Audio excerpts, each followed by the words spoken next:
Hey, everybody. Welcome back to the Who's Your Band podcast.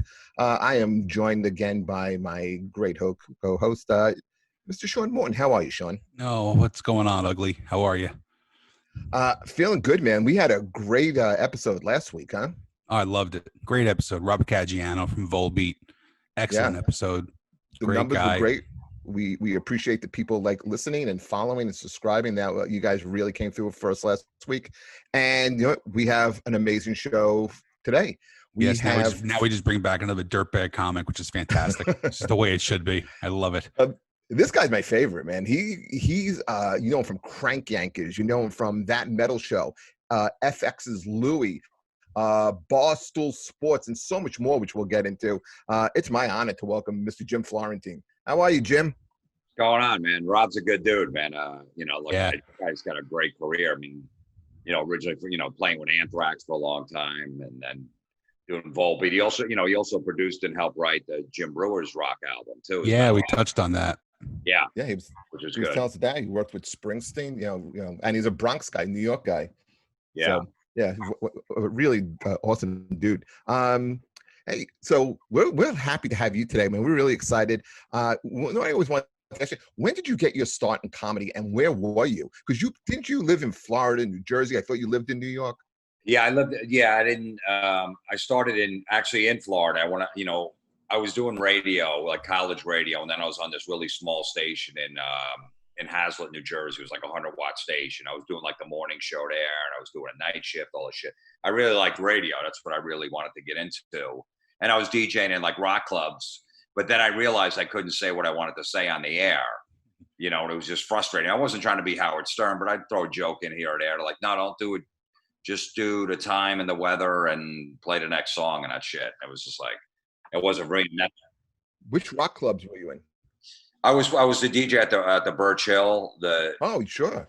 Yeah, I was a Friday night heavy metal DJ there. I had my own DJ business, DJing weddings and parties and all that shit. So, I was always interested in stand-up. I just thought I would go a different way. And then once they said I couldn't say what I wanted to say, that really fucking annoyed me.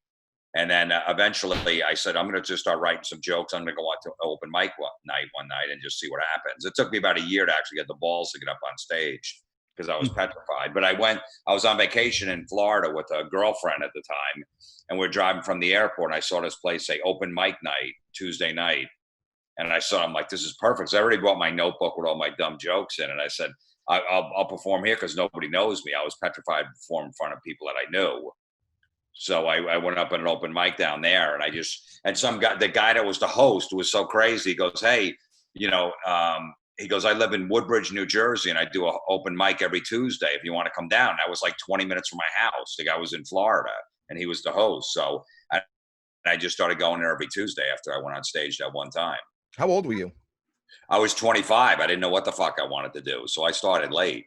I wish I would have started at 18 or 19, but I didn't have my shit together. Yeah, me too. I was just fucking, DJing, trying to bang strippers and all that shit. So I wasn't, At the Marley Bone. Yeah, the Marley Bone and 4516. I won a free turkey at the Marley Bone. I don't know if you guys know that strip club. It's like this sleazy strip club that me and my friends went there probably like 10 years ago. And the night before Thanksgiving, they were doing a raffle for a free turkey, and I won it. I'm like, well, how can I bring this home to my family? I wanted a strip club. So I left it in the parking lot. Didn't you and Norton were roommates when you guys were first starting out? Didn't you do open mics at there was a strip club, it's still there on 34? Yeah, Route 35. It was called Art Stock's Playpen. That was, he owned the Birch Hill too, which was the heavy metal club. Right. And the Playpen did like metal shows too, but they didn't have anything going on Monday night. So I was the DJ. I would DJ there on Wednesday nights, I think it was. And I just said, could I start an open mic night here? A comedy night on Mondays. So it was strippers during the day, and then at night it was a rock club. And he's like, yeah, that's fine. So I was DJing during the day with the strippers and then doing the show that night. And that's how I met Norton, because he came around. Because I was running it. Right up the block from there, I mean, less than a mile, just a few feet away, there's a club there called Black Betty's, and we up until recently we were still doing comedy shows and secret open mics there, with Matt Bridgestone, who we would do this every Tuesday night. We'd do just a chance to work out stuff and then go upstairs and do shots and get lap dances. So Apparently, they're actually they're never stripping grew in the up. parking lots right now at Black Betty's. yeah, they have a tent and the stage, and they play heavy metal music, and How white trash do you have to be not only to be a stripper, but to fucking strip in the parking lot of a strip club? do you know how many comedians go to that place? Just Yeah, to your have a co-host beer? is one. Yeah. You know what I don't know? You know what I don't understand? I just realized this a couple of weeks ago when I drove by that 35 Club, the all nude strip club, which used to be the Playpen, is open and it's packed every night. I drive by, the fucking parking lot is packed. Really? How is that going on? I think it's essential for fucking married guys. You're able to go inside? Yeah, the parking lot is mobbed. We went there one time, and for I think it was like a Holyfield fight or a UFC, and like the guy's like, yeah, it's like $45 to get in. I'm like, well, does that come with a blowjob? Because there's no reason I'm ever spending $45 to walk into a strip club. Well, that one's like 20 or 25 to get in, but it's bring your own. So if you bring a case of beer with you with your friends, it's worth it. That's true. That's probably the difference. Maybe that's the reason why you can go inside. I don't, but still, aren't you not supposed to be inside businesses and all that shit? I don't know. No, you're not. I think at minimum capacity. Okay. Well, anyway, that parking lot is, I'm fascinated by it. Isn't it right? And there's that really dirty strip club that's like down the street from there. Like if you go off the highway.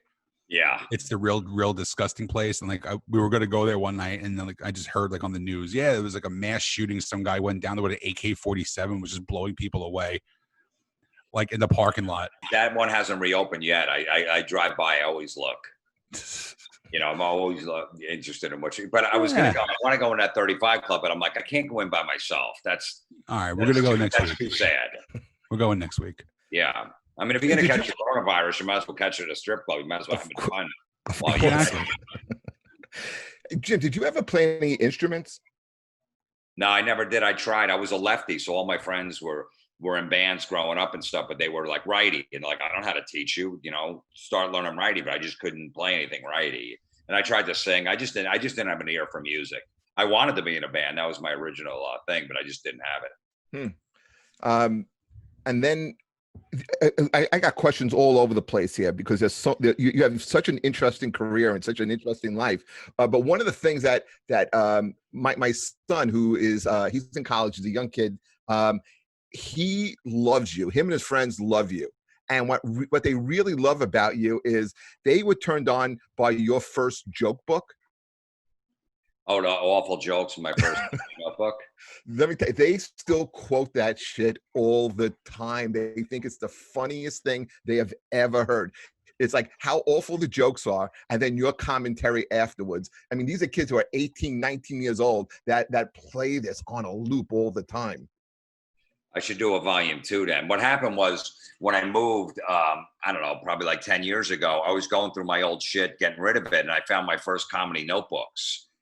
That when I first started, I had a whole bunch of them, and I started looking through them, and I couldn't believe how bad the jokes were. Mm-hmm. I was like so embarrassed that I found them. Like I remember I had them in my car, and I was going to go. I didn't want to dump them in my own garbage because I thought the garbage might take them, and I'd be embarrassed. They'd read them, so I remember they were in my car. I was going to dump them in a basket in New York. In garbage in New York City when I was there one night. And I go, let me just hold on to them. I go, you know what, I'm going to do them on my podcast. I'll just start reading them. And people loved them. So I wound up doing a whole album about them, just these bad jokes that I thought were great. Whenever you first start doing comedy, everything you write, you think is going to be amazing. You think you should have an own HBO special within 6 months. You can't edit any jokes. Everything has to be this long. I can't take anything out. You have no clue what you're doing. And when I started, a lot of guys were doing puns for some reason. So I was always writing jokes that were puns. It was fucking terrible. Jeff still does that with the notebooks, but it's just called his act right now. That's cool. Like the young kids are into that. I do have enough to put out a volume 2. I never thought about it, but I don't know. Maybe I will. They love that, and they love the terrorizing telemarketers. That shit it's amazing that people still like that stuff. And it's it's great stuff. It grows by the day of that shit that I put out years ago, and it's amazing that people are rediscovering it, which is great. I had a great store, a great. Sorry to interrupt you. That's why I was 2 minutes late because I was on the phone with a telemarketer. No way. I have the phone system hooked up again to record and maybe do another album since I've been bored. Great. Yeah, and I was just that's why I was a few minutes late. The guy he was trying to, it was some tax company saying, look, if you have IRS trouble, and I'm like, yeah, I have. I just agree to whatever the fuck they say. And he goes, all right, listen, we need $1,500 and we'll get you out of the trouble with the IRS. I go, why would I give you guys money when I already owe the IRS money? If I had money, I'd just fucking pay them. So now you want me to give you another 100 on top of the money that I don't have? And the guy's like, I don't know what to tell you. I go, well, why would you call me? But it wasn't a great call, but it was just, this company wanted $1,500 to solve my IRS problems. When I told them I have what you told them, Sugar Lips? Huh? Is that what you told them, Sugar Lips? Yes, no, Pumpkin Lips. Pumpkin. That's the one that everyone loves too. That guy's reaction, like, "Sir, please don't." And then it was a big black guy. They don't like that gay talk, which is great. So I knew you could hear it in his voice. Please don't talk to me like that. I don't like that sweet cheeks and stuff. Funny. Holy I was shit, working with Don probably, I don't know, maybe 8 or 9 years ago at Uncle Vinny's, and I think he popped in to do a guest spot or something like that. So my friend comes all the way down from Bayonne where I live, and he's making a big night out of it. You know, I'm going to see my friend perform. He's a big metal dude too, you know, so he's all decked out with his Testament t-shirt, his King Diamond jacket. And he goes, yeah, see this bottle of wine I got? I'm like, yeah, what is it? He goes, it's Warrant wine. I'm like, what the fuck is Warrant wine? He goes, Warrant put out a bottle of wine. I'm like, that's pretty cool. Was it expensive? He goes, yeah, $85. I just want the bottle.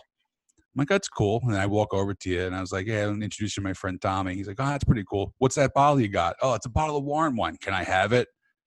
And fucking Tommy, I never saw this kid's heartbreak quicker in my life, but he's like, I got to give it to him. And he handed you the fucking bottle. I don't know if you remember that, but I just thought, I laughed to this day because he still was like, I got all these bottles of wine, but I still don't have the Warrant wine. I gave it to Florentine.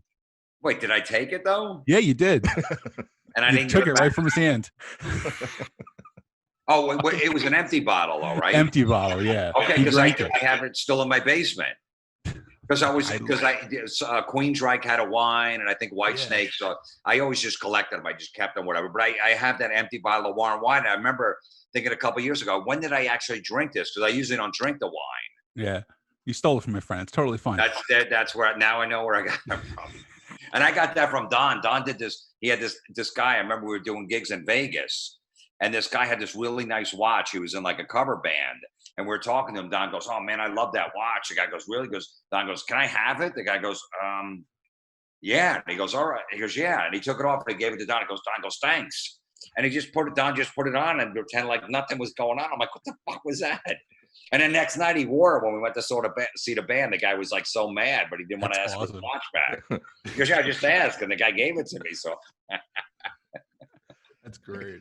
Jim, when you were growing up, you were a big wrestling fan. Yeah. And I love this story. Like, didn't you flirt or go out with like this big obese guy for wrestling seats, for good seats? Well, I didn't know what was going. I mean, I was 14. I should have known better. But yeah, this guy was selling wrestling pictures. This fucking fat, creepy guy outside the venues and stuff. So we'd go to him. And my dad would take me to the matches at the Garden, and he'd take some friends of mine and shit. And we'd always meet up with this guy in the same spot selling pictures, you know, because he was in the front taking the pictures. And then, you know, he's like, "Hey, man, I'll mail some to your house if you want." We're like, "Fucking yeah." And then we went to Asbury Park Convention Hall on our own. Our parents let us probably, like 14, take the train down there and go to the match, and I guess pick us up afterwards. And he was there, and we were all the way in the, the nosebleed seats there. And he came up in between one of the matches. He goes, "Hey," he goes, I got some seats in the front row if you guys want to come down there." We're like, "Yeah." And he's like, "All right, I got 2 seats." So me and my friend Mike went down there. We went down to the front row. It was in between a match, and there was only 1 seat. We go, "Where's the other seat?" He goes, "Somebody's gonna have to sit on my lap." And I'm like, "What?" He's like, "Yeah." And I'm like, "What the fuck?" He goes, "No, 1 seat's mine." He goes, "Someone's gonna have to sit on my lap." I'm like, "That's fucking bullshit." And then all of a sudden the match was starting, like Andre started coming out. I'm like, "Holy shit, he's fucking standing right there." I'm a little kid. I go, "All right, fuck it." And I sat on the guy's lap, and he was like nibbling on my ear during a match. Did he sleep over your house? But I had front row. Did he ever sleep over your house? Front row. Yeah, he did sleep over my house. That was the whole thing. Like it was weird because he became friends with all the kids in the neighborhood because we're all wrestling fans. And, you know, my dad knew him when we'd see him outside Madison Square Garden. And he goes, yeah, I want to come over and hang with the kids one weekend. And my parents thought it was weird. So my parents and a couple of the set of parents, we had him over for dinner one time just to feel him out, to see if he was okay to hang around with kids. Like, they were a little concerned. And then after the dinner, they go, yeah, I guess he's okay. And then he fucking slept over, and he slept in a guest room, whatever. And he came in my room in the morning and was fucking trying to put his hand down my pants. So my older brothers, I was still 14 or 15. 14, 15 years old. Yeah, 14 or 15. Yeah, and my older brothers, I told them what happened, and they fucking went up beating the shit out of the guy and dropping him off at the bus stop. And then he winds up getting arrested for being a pedophile, right? Yeah, he's on the sex offenders website. He's living in Thailand now. I told that story on Howard Stern, and I had like 15 different people contact me, email me saying, dude, I know this guy. He did the same shit to me. Like, he did it to so many kids. Oh, wow.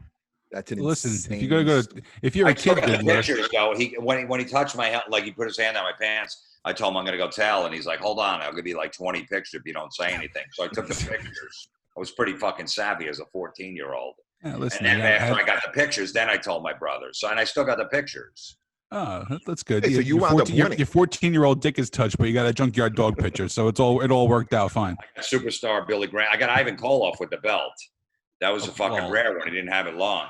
It's funny because when I got that picture from him, he goes, "That's going to be worth a lot of money." And I remember looking it up like 7 years ago. It was worth 9 cents. But you got a great story out of it. Yeah, absolutely. Yeah, it was part of like the one-man show that I did. I told that story. And yeah. Jim, which show did you enjoy doing more, the Stern Show or O&A? I don't, I like both of them. Probably O&A because, you were on with other comics, but the Stern Show was great. I mean, because Artie was there when I was on. So, me and Artie were good friends. And then me and Stutter and John was on the show, and Casey. So I knew I probably stayed at Stern Show because I really was what, helped my career out big time in the beginning. Is that what you did first? You did Stern first and then went to O&A? I did O&A a couple of times, and then I got an offer to go on the Stern Show. I went in a couple of times with Jim. Jim didn't have the job yet, Norton, but he was going in a lot of times, and he brought me in a couple of times. I started to get to know him a little, and then the Stern Show offered me to come in and sit in the chair for one day and basically, come in. So I said, yeah, I'm definitely going to take that opportunity because I was a huge Stern fan growing up, listened. And I remember I sent Opie an email. I said, dude, I got an offer to go on the Stern Show. I just want to let you know. He's like, yeah, no problem, man. Good luck. Hope it works out for you. I just wanted to let them know that I was going to, and then they wound up taking a liking to me. So you kind of had to pick sides back in the day on what show you were going to go on. So, once Stern started liking me, all right, I'm staying here. What caught Stern's ear about you? Was it the telemarketers? Yeah, it was the telemarketers. He started playing it. I knew Gary, and Don Jameson knew Gary too. So Gary used to host a lot of comedy shows. Like, they would hire him so they get the plug on the air. Right. So I was on a lot. So I knew Gary for a long time. And then me and Don dropped the CD off, the first one I did. And Gary goes, all right, listen, if it's fun, we'll go into his office. If it's funny, Howard, we'll play it. And I saw like 1,000 CDs on his desk. I'm like, he's just saying that. I'm like, whatever. And the next morning he started playing it. And it was perfect timing because that's when Jackie left the show. So there was an opening for unknown comics to come in, which they never had before that. They always have just bigger comics come in. They never had unknowns. So you must have had good chemistry right off the bat because you wind up dating Robin for a little bit, right? Yeah, that was years later, but yeah. But I knew, going in, I knew the show because I listened to it, so I knew the vibe of the show. I knew when to jump in and what to say and what not to say and stuff like that. So, I had an advantage, definitely, not just, because I was such a big fan. It was nerve-wracking going in for the first time. I'm like, holy shit, man. I used to listen to these people. Now I'm fucking here. I better not fuck this up, Were you nervous? Yeah. But I just go, all right, look, this is my one shot. If I fuck this up, I might never get on here again. So I remember as soon as he went on the air, he said, hey, we got this guy, Jim Florentine, sitting in. He does these funny prank calls. And right away, he started telling a story about him and his girlfriend at the time, Beth, walking down the beach, and they saved some bird or whatever. And he goes, I had a tear in my eye because it was injured. I go, Howard, check your pants for a penis. like that. And it got a big laugh. That was like fucking 2 minutes into the first show. He started laughing because he said he started crying. I'm like, yeah, whatever. And then he's like, oh, I like this guy. He goes, you sound perfect on the air. Like when he went to commercial break, he goes, that's perfect. I love what you're doing. That's a very similar story to me because I've idolized Jeff Paul for so long, and now look at me, I'm a co-host on a podcast with him. Jim, yeah. He's such a dick. But I love him. I love Sean. That was the worst thing I hated about the lockdown was not ball busting. There was no ball busting going on because nobody could see each other. And I remember finally getting together with my friends. I'm like, all of us, went to my nephews in like, I don't know, probably it was around May. And we're like, we can't just wait to fucking just ball bust. Oh yeah. I got a show tomorrow night with 3 like good friends who are comics. And I'm like, yeah, we're all getting there like an hour and a half early, right? Just to beat the shit out of each other. Oh right, yeah, we'll be here like 6:30. Can't wait. Right. Jim, when you also opened for Metallica, is that a hard gig for a comic to do? Because I mean, you got like diehards who just want to see the band, and then you pop up, and they're not expecting a comic. Describe what kind of gig that is like? The Metallica one was actually a little easier. It was that Orion Fest they did that in Atlantic City a few years back, where they did it was a 3-day festival, and then they did the Black Album from beginning to end, and then I think they did Ride the Lightning from beginning to end. Each night, different show, and they also booked comics. They had like 5 different stages, so they had like a comedy stage. So people knew what they were going to. We weren't like on the main stage. There was other shit going on the main stage or whatever, but people actually flocked to the comedy stage. The most nerve-wracking thing was Lars introduced me, because they were introducing a lot of the acts and stuff like that. And I think Hetfield introduced Don. Don did it too. That wasn't that bad. When I opened for Slayer, Megadeth, and Anthrax, that was tough because they didn't know it was on the show. I mean, that metal show was on the air, so they kind of knew me, to most of the crowd, but still they didn't know I was even coming out. And that was a fucking battle. And that was like inside in arenas and stuff. Yeah, it's gotta be brutal. It was rough. Yeah. What's going on with that metal show? Anything that I used to love that show. I think there's plenty of people who listen to this show who are into heavy metal music, who are into to rock and roll music. That was like the one thing that that was catered towards us. Any chance of that coming back on another network? Hopefully. I mean, at some point we're trying. We don't own the show. It's like we just. The guys who host it can't just bring it somewhere, you know what I mean? Like actors on a TV show can't just go, oh, I'm going to bring fucking, Yellowstone over to Showtime now. No, I thought you guys created, though. I thought like maybe you, Eddie, and Don created that. They own it, you know what I mean? The networks never give you fucking rights to a show. They go, listen, we'll put you on the air, but it's our fucking show. They take everything, basically, So who knows? Some place might pop up and we might do a different version. Maybe it's not called That Metal Show, but for now, I don't think anyone's spending any money on any programming. So we'll see. Look, Crank Anchors came back. It was off the air in 2007, and fucking 12 years later, it comes back. So hopefully it won't be 12 years. Did you create that show? No. You just did that was Kimmel and Carolla. That was their creation. I just got hired. I got hired from them hearing my telemarketer calls on the Stern Show. Because they listen to the show out in LA and they're like, who the fuck is this guy with these calls? We like this guy, So that's how I got that gig, just from Stern playing those calls. I think you had the most identifiable character on Crank Anchors. That's why I kind of thought that you created it when you had special ed. Yeah. Well, I called him retard on my albums. And they're like, look, we can't call him retard because you're going to be on Comedy Central. So we're going to soften the name up and call him special ed. I'm like, yeah, all right, whatever. I don't care. I think it's one of those words we got to bring back. I think so too. It's I get the whole PC bullshit, but like Jeff is retarded. You understand? Like we don't mean it in a bad way. It's just how he is. Yeah, and stupid doesn't sound good. Moron, it just doesn't. Right.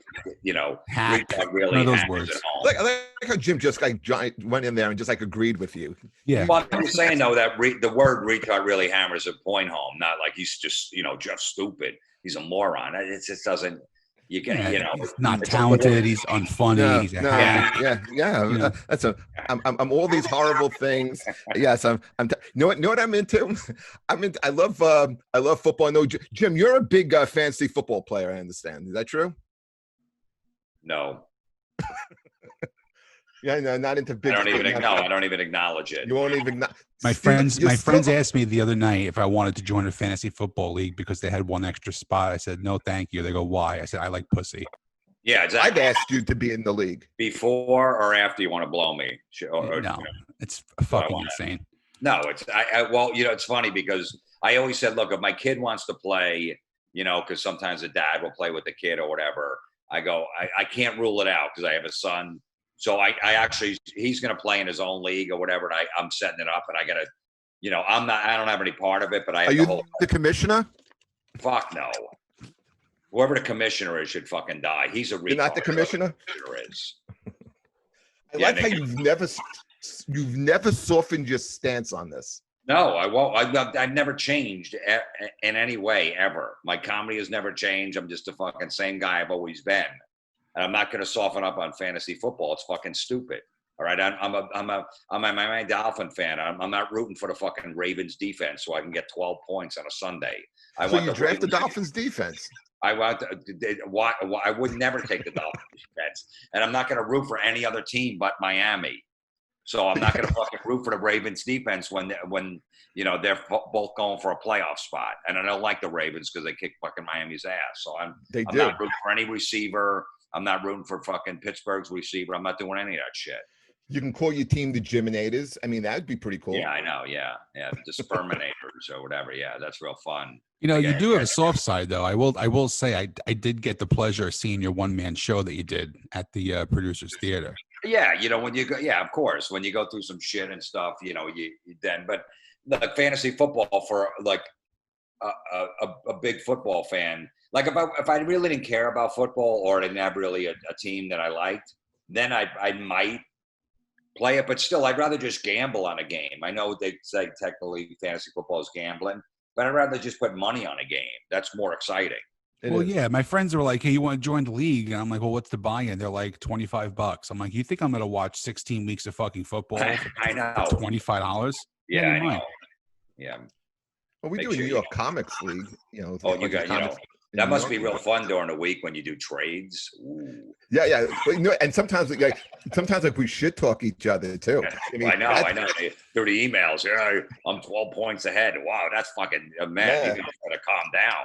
Yeah, it gets a little crazy because we'll have we get a draft and we'll drink craft beers. I know you're a big craft beer guy too. Yeah. I love that. I love anything with a fucking fruit in the beer. That's great. I wonder, does the commissioner ever step in when you guys are ribbing each other during the week? Because you don't want to get out of line. You don't want it to go too far. You're right about that. You don't want it to go too far. He goes, that's enough, guys. And then we go kind of bring it to a simmer. Can't believe what I'm missing after all these years. I can't believe it. How about ketchup? Did you soften the stance on ketchup? I was on O&A one morning and Rich Voss got a fucking egg white wrap or something and he started putting ketchup on it. I go, what the fuck are you putting ketchup on that for? He goes, why not? I go, it's stupid. You don't have to put. And then I'm like, ketchup is for kids. I did that when I was I remember stopping in like my 20s. So I put ketchup on like my eggs and in the diner. And I'm like, why am I putting ketchup on this? It doesn't need it. It's just it's just a habit of yours. And then I just went off on ketchup and everyone thinks I hate it. I rarely use it. I mean, I'll use it on a hamburger or something, but you really don't need it. It's liquid sugar is what it is. 100%. There's only two things that you could put ketchup on. It's okay on a hamburger or off the grill or something like that. It fucking helps it or whatever. But other than that, it's like you really don't need it on your fucking eggs. You don't need it on your it's disgusting. No, the smell alone is gross. And what about LeBron James? Last time I think I was with you or we were talking, we both had this stance. Like LeBron comes across, he's kind of like a disingenuous guy. You agree? He's a phony. He just does things for attention. I just saw before. I was talking to my friend today who hates LeBron, and LeBron decided they weren't going to play last night. Ooh, okay. Like the Giants and Dodgers didn't play their baseball game last night. The protest, right? Right. So you know what they did? They're playing a doubleheader today. Whoa, that really did something. So it was basically a rain out last night. Oh, you really showed us. So now you're playing 2 games today. Ooh, but LeBron is so full of shit. Like he likes to cause all this drama. He's a fucking drama queen. You know what I mean? So he's like, okay, we're not playing. And then LeBron left the meeting and says he wants to just cancel a season and not show up. And, you know, the NBA just cancel the rest of the playoffs. And I told my friend this morning, I go, he's just doing that to build up more drama. He's not walking away from it. There's no way. Watch, he'll, at the last minute, all right, we're going to play. And that's what happens today. LeBron changed his mind at the last minute and they're going to play. Fuck that guy. He's full of shit. He doesn't know anything about it. He's taking pictures with the press holding Malcolm X's fucking autobiography because he knows the press is coming in the locker room. He's sitting there staring, reading the book. He's on page 2 every fucking time they take that picture. What a fucking phony. You think I have to see right through that fucking guy.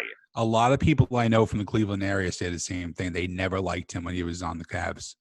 Because he'd wear a Yankee hat to an Indians game. Like he's a bandwagon. When he was in New York. When he would go to a Yankee game. When he went to New York, he'd wear the Yankee hat. When he was in Cleveland, he'd wear the Indian hat. Right, and he was from Akron, Ohio, so how was he a Yankee fan? There's a picture of him in high school when the Broncos were winning the Super Bowls that he was wearing all Bronco shit. Like he's a bandwagoner. You're not a fucking, you don't stand for anything. I like the Dolphins because my fucking uncle, when I was 7 years old, sent some Dolphin stickers to my house. And I'm stuck with that team for the rest of my life. I turned to him last year. I went to opening day. They lost 58-7. I go, it's because of you, motherfucker. I took them to the game. I go, fucking all these years of misery because you sent me those pictures. But you just stick with your team. You're a Jet fan, right? Yes. Yeah, and they're dying to get rid of that team. Every year is just fucking heartbreak, but you stick with them because you're a fucking genuine person. You can't just. I do, and I hate the fucking Dolphins because they're in my way. I'll never forget the AJ Dewey game. I was at that game, the fucking Mud Bowl. Fuck that. I hate that. I hate it. I hated that. Richard Todd stinks. So you think he's going to Super Bowl with Richard Todd? Guy was fucking awful. Why? Tampa went with Trent Dilfer. Yeah, well, too bad. You fucking lost. Deal with it. I don't know. I'm a Giant fan. I have 4 Super Bowl championships. No, but because of the Dolphins, the Jets are now stuck with Adam Gase, who I remember Jim telling me, you're going to love Adam Gase. Yeah, I'm going to love him because he's no longer part of your team. I like Adam. I mean, Adam, I actually became friends with him, but he won't talk to me anymore because he's with the Jets. I can't. When he got the job, he was sending me videos of Darnold, like these action highlights. He goes, "You want to come to the dark side?" I go, "No, I can't do it. Sorry." Good for you. Yeah. Good for you. But they're sorry that the Jets had to play in the mud that day. Oh, they're just still mad over that in 1982 that we had to play in the mud, that they didn't cover the field. Oh, football players got to play in the mud? Yeah. And I'll never forget the fake spike. You know, Marino. I hated Marino. Yeah, Marino. I remember Marino saying in an interview, he goes, people come up, the Jet fans come up to you all the time on the street, go, dude, that fake spike, and I go, get over it. Get over it. Jeff, AJ Dewey didn't go to the mud that day. I know that. Jeff, did you have the Jets offense in fantasy football in that game? Yeah, look at my cup. Okay. Look at my fucking cup right here. Get that down. Beautiful. It's not beautiful. I hate that colors. I hate the aqua. I don't like the colors either. It's fucking gay. It is. I don't. But there's nothing I can do. And it's a mean dolphin. Like sometimes the emblem is like the mean dolphin. That the dolphin have his eyebrows furled. Ooh. Look, also, I can't argue with the Dolphin. Fucking, they don't win. They're never a tough team. They're always fucking. They're a mess like the Jets. The Jets are a mess. Now Gase is fighting with the running back Bell. Maybe we can be maybe the three of us could be in a league, and the winner can get like a T-shirt that says, "It's not sweat I'm dripping, it's liquid awesome." You're a big fan of these type of shirts as well, correct? Yeah, I love them. How about I just blow my brains out and just save myself the fucking torment of wearing a stupid T-shirt? Isn't it? I mean, think of the decision Sean made as a kid, a Giant fan. He's got fucking 4 Super Bowls. I didn't have a choice. No, I didn't have a choice. I was kind of like you. I didn't have a choice. My uncle said, you have no choice. You could be a Yankee fan. You're going to be a Giants fan.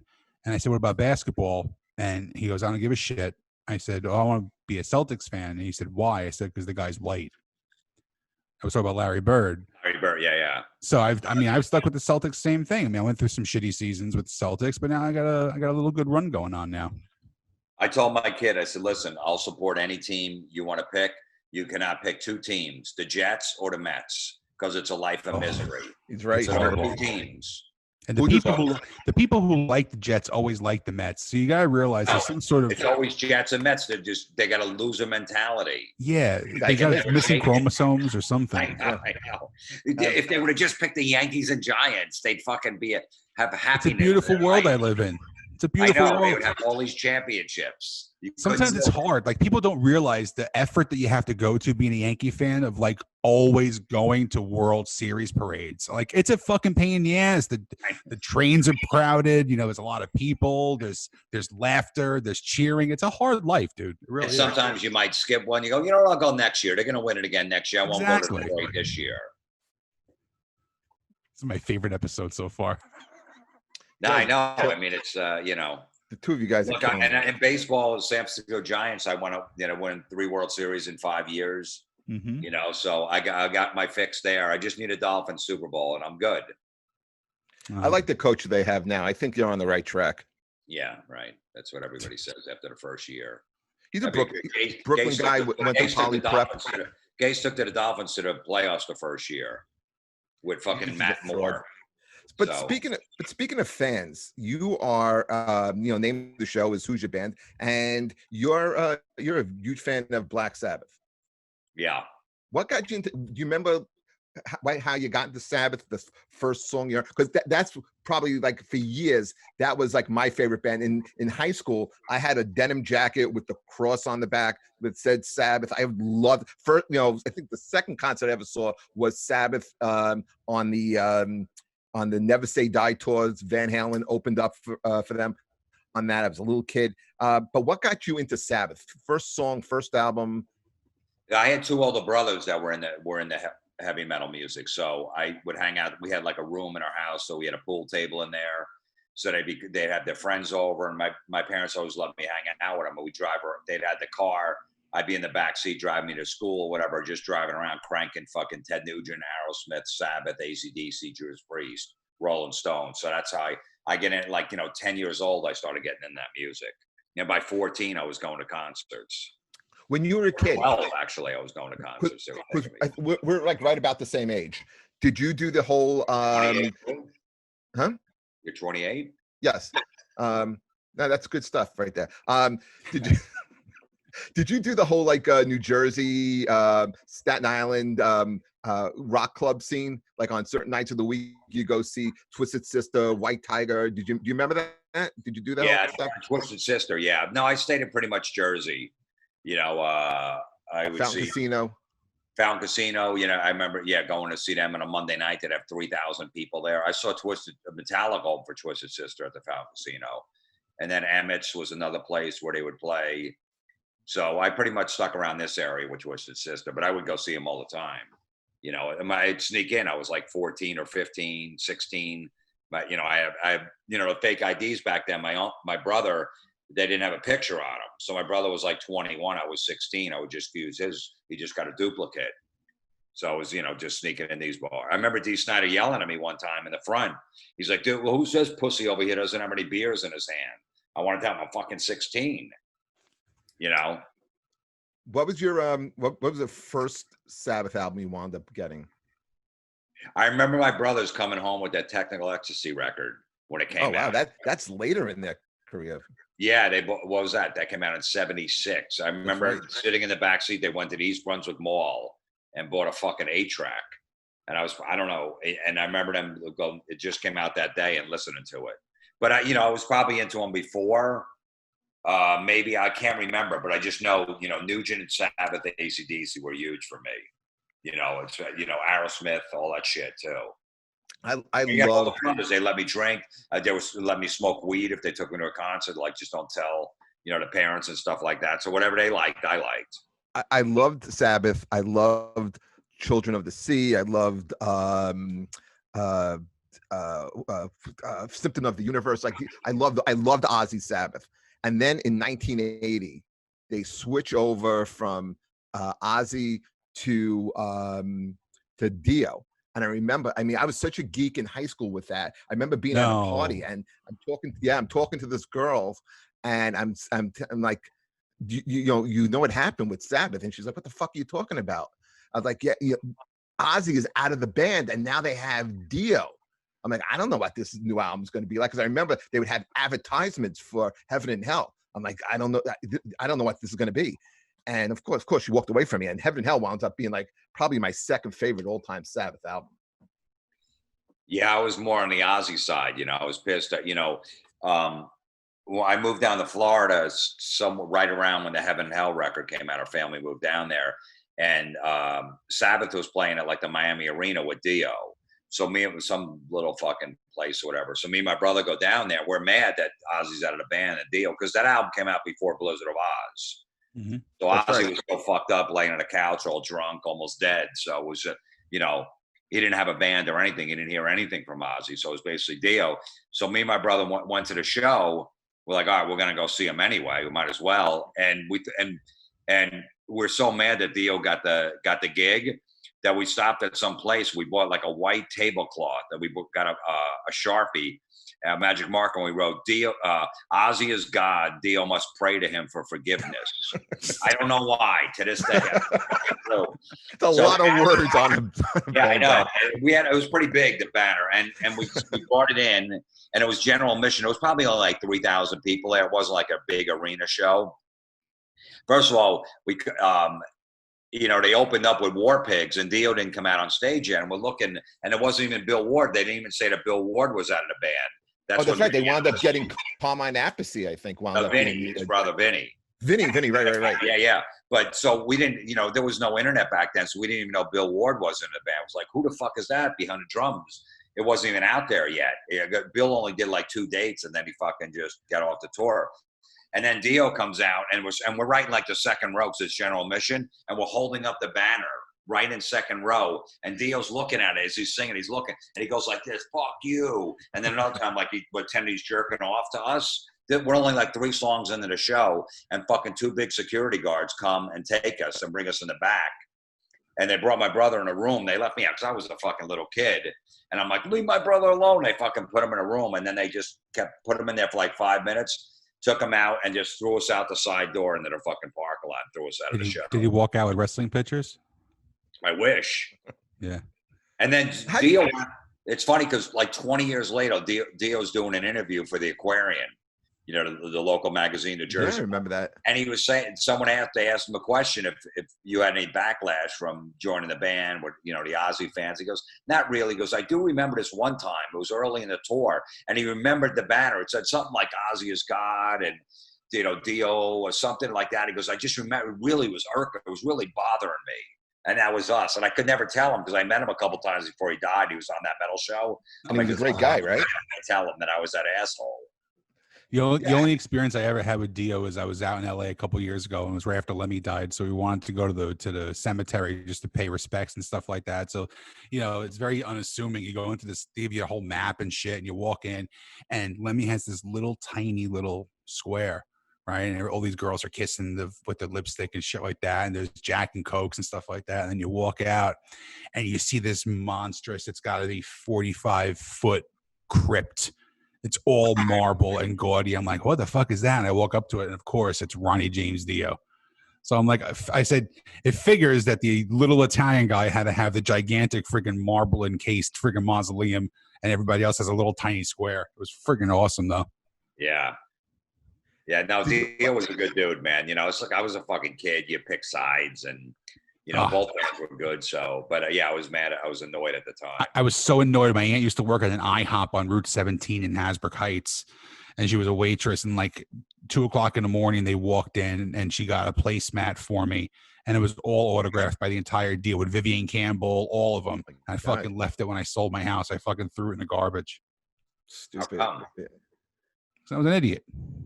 Oh, okay. I thought maybe you were just mad. No, I was a fucking idiot. I threw it away. Sean makes a lot of bad decisions. Like a month before the pandemic, he becomes a full-time comedian. Yeah, that's what happens. Let's just throw away the good corporate job and decide to go do comedy full time and live your dream out. And somebody eat a fucking bat. What are we gonna do? I remember seeing Dio at the Birch Hill. And I mean, I couldn't believe, because I had seen this guy at Madison Square Garden. I saw him at PNC, and they still put on the same great show. Jim, when Heaven and Hell first came out, you weren't won over by the opening, the like first song off the bat, Neon Nights. That didn't say, like, you didn't open your eyes a little bit and say, shit, this is really good. And then when you look at the consistency of that album, Children of the Sea, the title song, I mean, Heaven and Hell is an insanely great song. But then when you flipped it over to side 2, you had Wishing Well, Die Young. I mean, like, I was like, I loved Ozzy, but I mean, like, this was like, I was like, this is the future. This is the future of Sabbath. This was insane. And then they only last one more album. No, I did like it. I was mixed on it if I wanted to like it, but it was such a great record that I had no choice but to like it. I'm like, look, I wanted to hate it. I wanted it to fall apart so Ozzy come back in the band, but I was like, this is fucking good. And then like 6 months later is when Blizzard of Oz came out. I'm like, this fucking. That came out like in the summertime. Yeah, like around September it came out. I would have loved to have heard it firsthand, but I was only 4. I was living down in Florida at the time, and I went to like an import record store, and we ordered it because it came out in England like 4 or 5 months before it came out in America, and I wound up paying like $18 for it. I was like, it's fucking worth. They came. Weren't those the greatest stores in the world? Those they were amazing. Stores? And I remember fucking seeing it behind the counter in the plastic, an album with Ozzy with a crucifix. I'm like, holy shit! It's a great album cover. Fucking phenomenal. I used to freaking take the bus from Union City all the way up to like Cliffside Park because there was a little store called Things from England, and they would sell all these. That was in Cliffside Park. Yeah, and Cliffside Park, because I used to live there, but that store was gone after Palisade Avenue, around Palisade Avenue. Okay. And I remember going in there, and I'm a huge GNR fanatic, and I would go in there and I would buy these tapes, and I had like November Rain like 5 years before it came, or 4 years before it came out. Them doing like Jumpin' Jack Flash and Heartbreak Hotel and Shadow of Your Love, all these freaking songs. It was so freaking cool because you never had any idea what you were getting because they were all on these freaking little tapes. They all had photocopy covers. All so right. Like cassettes. They were on cassettes.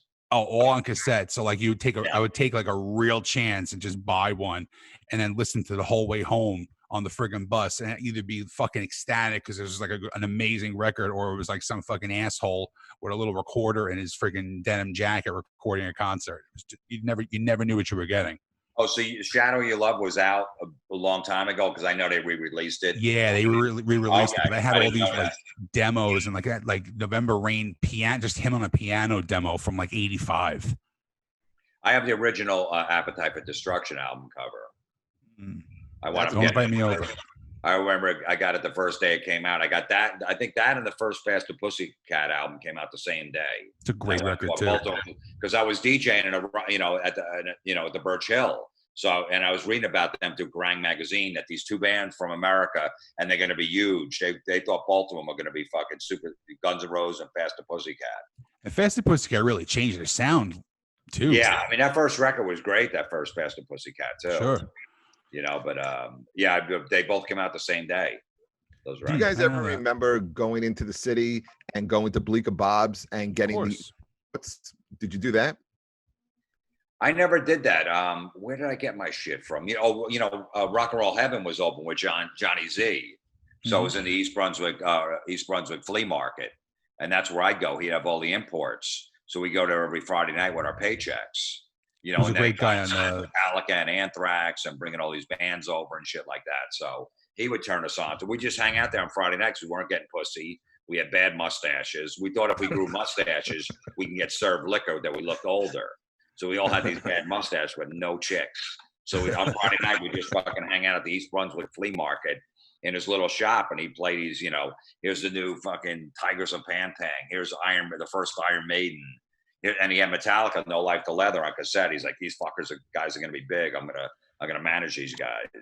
There was a great store on the Seaside Boardwalk too. What's that? There was a great store on the Seaside Boardwalk. Oh yeah. They used to have all the. He would sell all the back patches and like he would like, you like Cinderella? I got a bootleg concert and like just like $10 give you this bootleg that was taped over 6-7 times. Great little store though. Yeah. Jim, did you wear the spikes? No, leather jacket I would wear. I mean, I had one with, I think, the Blizzard of Oz album cover in the back, like the jean jacket, but I never really got into that. You didn't wear like the painter's hat? No. That was like a thing in the 80s. People wear like the painter's hat and the spikes and shit. I know that because when I was in college, I owned a little record store. That's how I put myself through. I owned a record store, and from that, I was able to turn that into my first job out of college. I worked at A&R for CBS Records. I worked at Block Rock on the 11th floor, and I was really basically the go-between between the artists and our accounting department. Oh, really? No, that's great, man. No, I didn't really dress up the part. I mean, I guess I had the long hair in the fucking late 80s and shit. Just every time I'm at the comic strip, I always look at that picture of you with the long hair. Rocking Jim. I wasn't even doing comedy then when I got that picture taken. I got it when I was DJing. I don't know why. I can't remember why I got a headshot done when I was DJing. But doesn't even look like you. Yeah, and I had a chance to take that down. I'm like, no, that was my first headshot, so fuck it, leave it up. Like, you want to update it? I'm like, no, leave that one. I love the integrity, man. I love it. There's a club in Virginia, Jeff. I don't know if I ever told you this. There's a great club in Virginia that used to perform called Kazi's. I know, sure. Great place. And then they have, all the headshots up there, like that Lisa Lampanelli before she changed her name. That was like her real last name. And then they put my headshot up on the far wall, but on the wall right next to it is their wall of death, where all the comics who died, they shift their pictures over, and they have like a whole huge memorial fucking wall with all these dead comics, and my picture's right fucking next to it. I'm like, dude, I know I'm fat, but Jesus Christ, throw me a fucking bone here, for Christ's sake. Is that club shut down? Everything's shut down still, but it was open last year and I was there. But it was. Yeah, I was in a hotel or something, right? Strip mall. Yeah, I think I remember doing it. Cool little place. Yeah. Comedy condo, 95 degrees in the attic of an old lady's townhouse. Right. A lot of fun. Yeah. A lot of fun. Hey, Jim, when you do the comedy stop, do you stay at the condo there, or do you just take a hotel? I've never seen the comedy condo. No, I got a hotel. Me too. The smart move. Yeah. Next time I go out there, did you know the Rainbow actually is doing an Airbnb on top of it now? Oh, really? Yeah, they have a 2-bedroom apartment on top of the Rainbow they're renting out now, so you can actually just go up there and crash after you drink your face off downstairs the whole day. Oh, that's pretty good. That's pretty cool. That's my next stop. Yeah.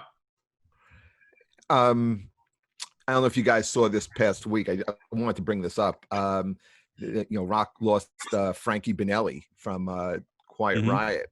Did you know him, Jim? Were you a fan? I know him. He did that metal show a couple of times. Super nice guy. Great guy. Everybody loved him. You saw the output. Everybody talking about him when he passed away. Just a good dude and was really fighting that cancer. I mean, he had pancreatic cancer and he still lasted, 18 months, which is a miracle in itself, And he was playing still. What's that? He was still playing. Like he was fighting through it and playing.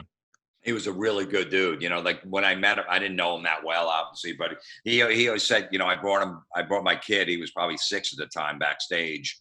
And he was playing drums at the time at that metal show. And Frankie's was giving a drum lesson in the dressing room. He's like, look, if you guys ever come out to California, I'll give him a drum lesson. He could play on my drums. We never did it, took him up on it or whatever. But I don't know. He just, when I met him, he was a good dude. And, it's too bad, man. Yeah, that was a loss. I was really, really sad to hear that. But your son, how old how's Luke now? Was he about 10, 11? He's 10 now, yeah. Is he playing any instruments? Did he wind up taking anything? He's kind of out of it. He's playing he wants to play basketball now with his friends. So that's what he's playing in some leagues and shit like that. So that's his thing. I don't want to push it on him too much. He was taking music lessons for 5 years. I could see he's losing interest. So we stopped around January, taking him. He's still got a drum set. He's got keyboards. He could play Mr. Crowley, most of the song on keyboards. Oh, awesome. He still loves going to concerts. He's been to 19 shows. So he still likes the music and stuff like that. But, he's getting older and he wants to hang out with his friends, and his friends don't want to talk about Slipknot. I don't blame him. Is he still writing jokes? Because I remember you brought him up on stage one night. You coming out and did the Linden show, and we encouraged him to come up, and he did a joke that you said he wrote on his own about his mom. Yeah. He hasn't wrote. He's like, when are we getting back up on stage? He hasn't been on stage or done. My nephew plays in a band too, and he used to go up and sing with him. So I told him he got to get back into the comedy. So eventually he will, but he hasn't been up in a long time either. He must be real rusty. Is he looking forward to going back to school, or are you okay with sending him back to school? Or yeah, that's like a big thing. He's going 2 days a week. Yeah, he wants to hang out with his. I was never in this school. Like if this happened when I was in school, I'm like, good, I fucking could stay home. But he wants to go back to see his friends and shit. So he's going back 2 days. Yeah, I wish he'd go back 5 days. I'm not worried about it. You know, what have you been doing during this pandemic? Fucking hanging, cleaning my house, doing fucking yard work.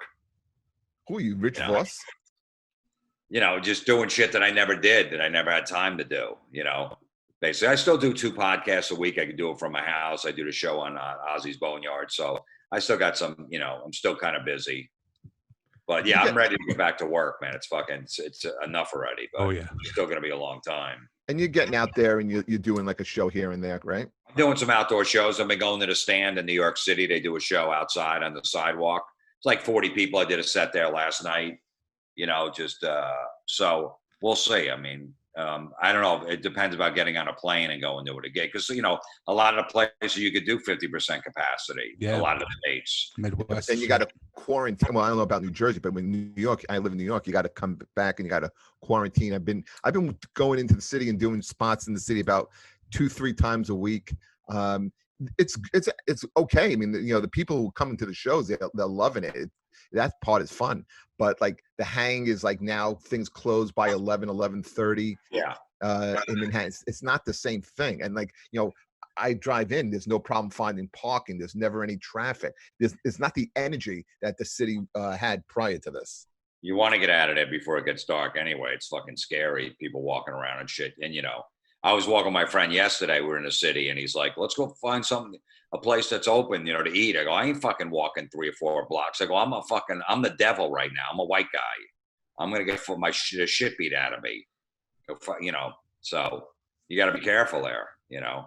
Well, you just tell me your views on LeBron and, you know, all will be forgiven.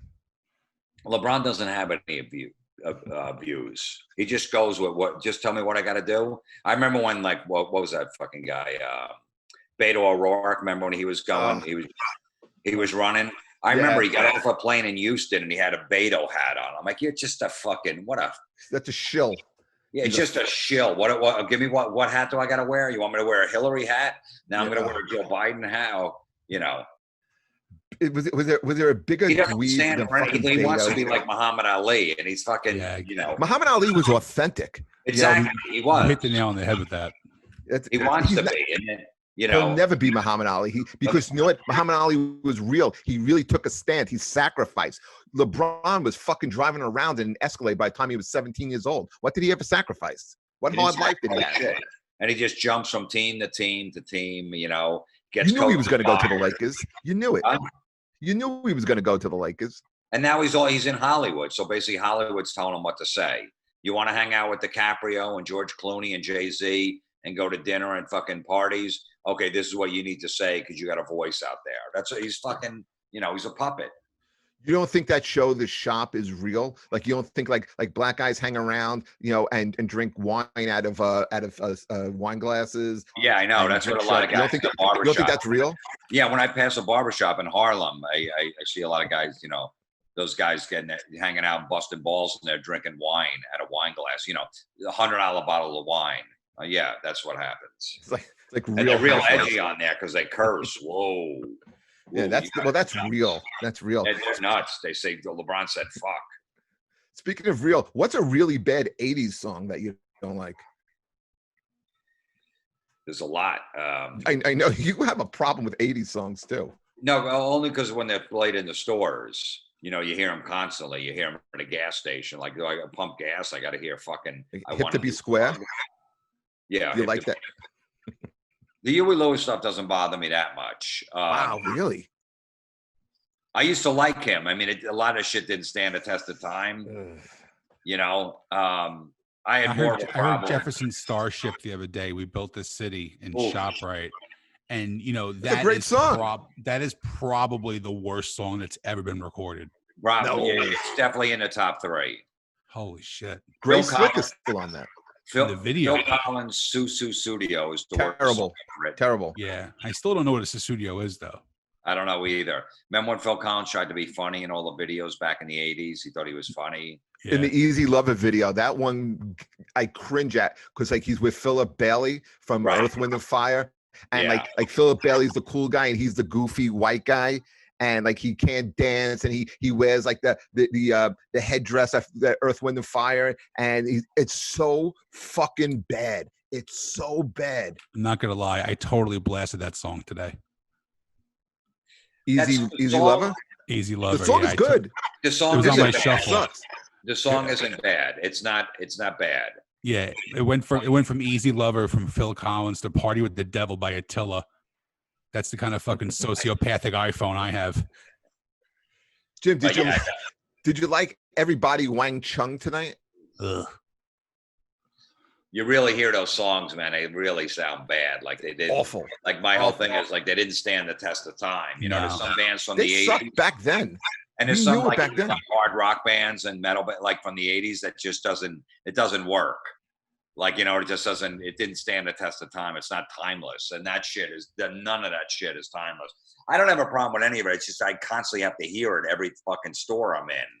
Like they have some philosophy that people are going to stay in a store because they're playing fucking these 80s songs, or it's going to make people comfortable.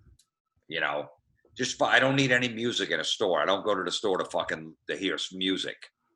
Pick one 80s hair metal album. What do you pick? Front to back.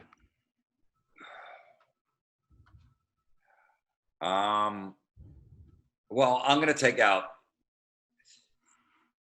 the first Poison record. Look what the cat dragged. That's a good one. I'd go Skid Row. I'd go Skid Row. I think you gotta go Whitesnake. Slide it in. I'm gonna go. All right, but I see I'm all right. Cheesy, first Poison, 80s hair metal, but we'll slide it in. I don't know.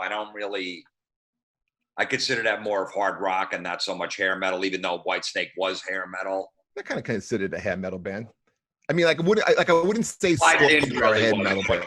87 came out, Here I Go Again, then they definitely were. Oh, yeah. Yeah. I wasn't into too much of the hair metal, though. You know, I liked a couple of, like I said, the first Poison. I don't know, for some reason it was all right, but I was more into I was more into Motorhead, Metallica, the heavy shit, Anthrax, you know, in the 80s. You prefer Anthrax with Belladonna or with John Bush? Belladonna. Do you? Yeah. We disagree. I grew up with that, so I think, and I kind of lost interest in Anthrax during the John Bush years. So it's some of the best stuff they ever did. Yeah, probably. And they recorded a whole greatest hits album with fucking Caggiano and John Bush singing all the old Belladonna stuff. Right. Yeah. Yeah, interesting stuff here. A couple other things. Oh yeah, what have you been doing? Like, you know, you're like a pretty physical guy. Like you're like every time I see you, look like you're in shape. You go into the gym. How are you looking at me when I meet you? Not now. Lust. Not this lust. Stuff like that. I mean, you want to do an OnlyFans? You want to do an OnlyFans on the side? What the fuck? I'm setting this up because I want to know if you wear sunglasses in the gym. Something I don't know, John, about. Listen, we had a studio, Jim. We had a beautiful studio in Secaucus, and I'm a little scared to go back there with him. I'm not gonna lie. Sometimes I feel a little hand touching my leg. He's pushing a friggin' Jake the Snake Roberts picture over my way. I don't understand where he's going. Well, we only have one seat now in the studio, so Sean, you're gonna have to sit on my lap. But I will give you wrestling pictures. Well, that could work too. That could work. No, but look, I've always, you know. For me, mentally, it's good to just fucking move around. You know what I mean? Get some exercise. I've always been like that. Because you fucking get in a rut, man, when you're just fucking sleeping all day and not actually, I don't know, just fucking doing whatever. So I've always had that mindset. You know, I love your observations about people in the gym and the guy who wears sunglasses in the gym. I think that is so fucking true and so funny. Like no one thinks that's cool. No, I know. Well, it's, you know, everybody's just fighting for attention in there. They're all just, you know, looking at themselves in the mirror. Sometimes you have to look in the mirror if you want, I don't know, I guess for form. But, you know, most of them aren't doing it that way. They're just wearing fucking stupid shirts and wearing sunglasses, and they're groaning really loud to get attention. How about when they're doing lunges across the gym floor? Do you like that? Yeah, when you walk across the whole floor, I'm like, you really don't have to fucking do that. You don't have to. You don't have to do them in place in front of the mirror. You don't have to walk. My favorite is the line of like 10, 12 ladies who are waiting for the machine where they have the legs going like this. Yeah. That's super creepy. Try and tighten their fucking twats again. It's a beautiful thing. Yeah. I like to sit on the machine across from there and just fucking stare at Just him. start drooling. Yeah. Oh, you know what? I'm thinking Jim also has a really funny. Oh man, God, I've listened to the story a million times. A story where you were working out trying to pick up a girl, and I think you were really into your protein shakes, and you were doing legs. Do you know this story? Yeah. Tell Sean that story. I think I this never, is I, hysterical. you know, I never hit on girls in the gym. I don't bother them because I feel like everybody is. So I basically don't even say hi to them half the time because I know they just want to work out. It's like they don't want to be bothered. So I always fucking, you know, maybe girls think I have thought I have but there was this one chick that would work out. I was in love with her. And I knew exactly what days she worked out, what time. So I'd always plan myself to beat her at the same time. Hey, how you doing? So I don't know, for some reason thought I had a shot. And I remember one time, and she was a fucking workout fiend, this little fucking chick, and she was an animal the way she worked out. And she was over by the leg presses. And I go, oh man, I'm going to fucking, I knew her routine. She was going to go to the leg press. So I went over and she goes, hey, can I work in? I'm like, yeah, sure. So we put like one leg, 45s on each side of the leg press. No problem. She fucking do 2, no problem. 3. Now she's up to 4 and she just does fucking, so that's what, 9, that's 180 pounds on each side. And she does 10 reps, no problem. Like, fuck, man, I don't do legs. I don't give a shit about legs. I mean, Jeffrey knows because he stares at me every time we fucking, my body, wondering what workouts I'm doing. So he knows about my legs. So anyway, so now she puts 5 on, 5 plates, does the 5. And I'm like, all right, I might need a hand with this one. She goes, yeah, no problem. So and I know I've never done, I don't even think I've ever done 4. So she's fucking right this far away from my asshole. And I'm trying to strain and doing 5. I do 1. I'm trying to do the second one. And I just farted right in her face. A fucking egg fart, too. Oh. And I'm like, sorry. She goes, no problem. I go, that's it. I can't do it anymore. I'm like, I'm really sorry. She goes, no, don't worry about it. And it fucking reeked. Oh. That's great. And after that day, I fucking would just go with different days when I knew she wasn't working out. I'm like, it's over. It's over. It was this far away from her face. And it was loud, too. Jesus Christ, is that funny? Beautiful. Jeff was just wishing it was him instead of her there. Yeah, I wanted to spot Jim. That's what I wanted to do. That's the whole thing. Is this whole thing has been a ruse so we can get you on the show so we can kind of become workout buddies and wear cool T-shirts like "Suns Out, Guns Out" T-shirts. And Jim, man, it's been great having you on the show, man. Thank you so much for doing this. Of course, man. It's good to good to see you. We really appreciate it. And you're doing a big show coming up in September, right? The Blue Claw Stadium. Yeah, we're doing that metal show. The comedy. We do a comedy show, me, Don, and Eddie, and then we'll probably bring us some kind of rock star out. We'll figure out who we can get. Might come down or something like that. It's basically like we do stand up and then we do that metal show basically live. Nice. We're touring doing it for a while when the show was on the air, and and they could fit like 500 people. It's up to 500 people on the field. That's cool. So we'll see how many tickets we sell or whatever. But we're doing that Friday, September 18th at the Blue Claw Stadium in Lakewood. Very cool. They're on sale now. Friday, September. Yeah, they went on sale. Yeah, Friday, September 18th. Yeah. Cool. People here will go out and definitely support that. I think so. I think people go outside. We could still do some outdoor shit for the time being. Once it gets cold, everything's gonna get shut down again. Mm-hmm. That's so. Listen, Shinedown's doing a show in Philadelphia. Oh yeah. Citizens Bank. They're doing the Smith and Myers acoustic thing. $240 a car to drive onto the Citizens Bank Park Field to watch an acoustic act. Wait, they're doing it in the parking lot or no, in the stadium. That's the Philly stadium? Yeah, driving cars into the stadium. They have certain sections where you can sit that cost more. The cars are going to be in the stadium? Most people have to be in their cars? Yeah, you got to stay in your car, listen through the radio. See, this band Blackberry Smoke that I like is doing a show down near Monmouth Racetrack, and they're doing it like at a restaurant or something outside where you could get a table. Yeah, Grace Potter just did it 2 weeks ago. It's a little place in Monmouth. Yeah, it's very, very small. Very, very small. How many does something like that seat? Like 120 maybe. Yeah, I'm gonna go. I'm going. I'm friends with those guys, and I bought some tickets. So I don't want to sit in the car. Yeah, I want to be outside watching or on a chair watching. Just keep them spread apart. You know what I mean? Chairs. So, That's good that they're doing that, but it'd definitely be better. I know Metallica's doing that drive-in movie show or something. I think they're streaming that, aren't they? No, you got to go to the drive-in to go see it. But I'm like, I don't know. Metallica's got 70,000 of their concerts posted. They're posted like once a week, all their shows. I really don't need to see that. Yeah, I agree. They'll be online 2 days after anyway. It's like, I don't know. I've seen them a million times. Well, listen, if I decide to get tickets to the Blackberry Smoke show, I'll make sure I stay 6 feet apart from you. I won't be like Jeff trying to be all up in your shit. You know what I mean? I know. That must be killing Jeff. This quarantine. He's got to stay 6 feet apart from other men. It's ripping me apart. Literally. You wish it was actually. Yeah, I'm sitting here. I'm just wearing shorts right now. That's another funny thing on the telemarketers one. When the guy, I think he's trying to sell you insurance or something, and you tell him maybe we can meet someplace. Well, that was the whole thing. Like, yeah, because I don't know what they're selling. I don't know what the fuck. Like, this tax guy just called, and it's like I'll answer anything. I'll just try to figure it out. And the guy's saying he wants to sell me office furniture. I'm like, yeah. He goes, yeah, we should meet. I'm like, yeah, all right, yeah, let's meet. He goes, well, where do you want to meet? And as soon as you said that, I go, I noticed motel room in New Jersey. He's like, okay, I don't know why you want to meet. I go, yeah, let's just meet there. He's like, okay, all right, I guess. And I'm like, you're asking him what he's wearing. Yeah, I'm like, what are you going to be wearing? Yeah. That's great. He goes, maybe you could wear a shirt or something. Yeah, can you wear this tight shirt and jeans? I'm going to be wearing a suit. Can't you just wear like a tight shirt and jeans? He's like, well, why am I wearing a tight shirt to a motel room in New Jersey? I just don't understand it. I'm like, what's the problem? You play it so straight. It's so good. Yeah. It's so fucking good. You just don't break character, especially when you're on the phone because they don't see your face. So it's easy not to break character.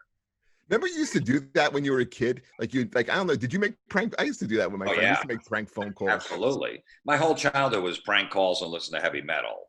You know what I mean? And like I fucking made a living out of it somehow. How about when you went to, I remember I've been going to concerts since since I was probably in junior high school. And I remember you would take like fireworks, you take packs of firecrackers. I don't know if you did that. And Sean thought it was crazy, but we'd light firecrackers, throw them up in the air, and they would go. You would hope that they would go off before they actually hit the ground. Do you remember doing that at concerts? Yeah, people used to throw M80s at concerts. They'd fucking M80s. Yeah, I got thrown out at a convention hall. I lit a smoke bomb on the encore on Judas Priest. The little Priest. round one that you would throw down the aisle. The round one. I was in like up top, and I threw it down the stairs. A smoke bomb right when they came out. The Hellbent for Leather, and they fucking threw me out. Someone ratted me out. I passed out sound asleep during Overkill when they were filming their DVD at the convention hall, and they fucking got me on goddamn tapes. If you look at the DVD there, you see my fat ass fucking sound asleep. Really? Yeah, sound asleep during an Overkill show. I don't know how the hell that happened, but drunk? No, sleep apnea. Close enough. Oh, okay. Yeah, not anymore though. I can't believe you have sleep apnea. No, I did. You don't fit the profile though. Okay. Let's wrap this up. I was waiting for one of those to come. I was waiting for one of the uncomfortable silences to come. Let that stink right there, like a fucking Florentine egg fart. Silence. Just the silence. Yeah, I love that. I fucking love that. Whenever like a telemarketer be like, "How you doing today?" I don't even answer them. There's just silence. Oh, okay. Yeah, man. I don't have to answer you. It's so good, man. But like I said, it's so good having you on the show. We really appreciate it. I've been wanting to get you on here for a long time. And, we appreciate your time and everything. And just let people know one more time about that show at Blue Claw Stadium so people can get tickets, how they can get tickets. Friday, September 18th, Blue Claw Stadium, Lakewood, New Jersey. That metal show live. Me, Don Jameson, Eddie Trunk. I guess just go to jimflorentine.com. The link's there for tickets. And then my podcast every Monday and Thursday, Everybody is Awful. That's a great podcast. Once again, man, we thank you so much for doing it. Of course, man. Hopefully I'll see you guys soon. We'll do a gig together at some point. Yes, please. I'll drive. Where do you live? Parting words? North Jersey. Okay. Let's do it. Anyway. Are you still in Staten Island? Yes. Tomorrow night, a Black Sabbath tribute band's playing in Staten Island, Never Say Die. Where? No, Saturday night. I think I'm going at the I just did the gig, Staten Island Yacht Club. Yeah, I'm performing there tomorrow night. Oh, that's where they're playing down by the Saturday marina. night. Yeah, they're playing there Saturday night at like fucking 6 or 7 o'clock. I think I'm going. I got a show there tomorrow night. Yeah, and Never Say Die is playing there the next night. Yeah, fuck them. Come to my show. I got a show on Saturday, but it's under a tent. Yeah, I did it a couple of weeks ago. It's pretty good. The crowd was great. Yeah, awesome. That's what I want to hear. I got a show Saturday night, but maybe like right afterwards I can come by over there. I would love to go see a Sabbath cover. I'd love to go see any kind of music right now. Yeah, I know. Let's do it. You know what, Jeff? My gig is canceled for Saturday night because of the rain. Maybe I'll make it a night and we'll do a little Hoosier Band excursion. That'd be cool. Yeah, I'm doing like, I don't know. Have you guys done these rooftop shows yet? No. I've been doing a bunch of those rooftop shows, and I mean, listen, their audiences, their crowd, and everything. You know who's coming out to these shows is it's always like a lot of like millennials. It seems like to be people in there. Like I usually perform, you know, for a little bit of an older audience, but now it's like people in their 20s, barely their 30s. That's who's coming out to the shows. You know, not really seeing like a lot of older people out. Yeah, I've seen that at the stand too. It's a lot of girls. It seems like a lot of girls. White girls between like 22 and 28. They're actually a pretty good crowd. Like I think they're just happy to be out. So they're not really, you know, so whatever. Anyone that comes to a show, that we're fucking happy. Oh yeah. I mean, I got a show to do tonight down in Middletown, so I got to get out. But again, man, thank you guys so much. Absolutely. All right. So Sean, let's talk about this on Saturday. Jim, hopefully we'll see you on Saturday too. Guys, take care, everybody. And we'll be back next week. Thank you very much. Take care, everyone.